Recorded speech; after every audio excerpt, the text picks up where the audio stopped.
Hi అండి, అందరికీ నమస్కారం. నేను మీ జబర్దస్త్ బుల్లెట్ భాస్కర్. జై స్వరాజ్య వరల్డ్ టీవీ ద్వారా నా చిన్న రిక్వెస్ట్ ఏంటంటే, మాదక ద్రవ్యాలు అనేవి చాలా హాని కలిగిస్తుంటాయి. ఈ మొత్తం అనబడే మహమ్మారి ప్రపంచం అంతా వ్యాపించి ఉంది. సో మాదక ద్రవ్యాల వాడకం ఒక ప్రమాదకరమైనటువంటి వ్యసనం. ఈనాటి యువతరాన్ని దారి మళ్లించి చెడు మార్గాల్లో నడిపిస్తున్నటువంటి దురలవాట్లలో మాదక ద్రవ్యాల వినియోగం తీవ్రమైనది. ధూమపానం, మద్యపానం వంటి వ్యసనాల కన్నా తీవ్రమైన ప్రభావాలు ఈ డ్రగ్స్ అనేవి మనం చూపిస్తూ ఉంటాయి. సో ప్రపంచవ్యాప్తంగా ప్రతి సంవత్సరం 5.6% జనాభా అనగా 185 మిలియన్ల మంది ఇలా మాదక ద్రవ్యాలు వినియోగిస్తున్నట్లు అంచనాలు తెలుపుతున్నాయి.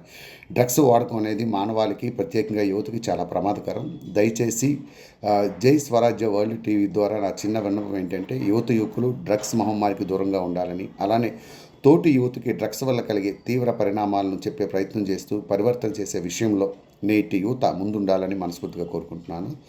అలానే ముఖ్యంగా ఈ గంజాయి, డ్రగ్స్ ఇటువంటి వీటి మీకు ఏదైనా ఇన్ఫర్మేషన్ తెలిస్తే ముందుగా పోలీసు వాళ్ళకి ఇన్ఫర్మేషన్ ఇవ్వాల్సిందిగా మనస్ఫూర్తిగా కోరుకుంటున్నాను.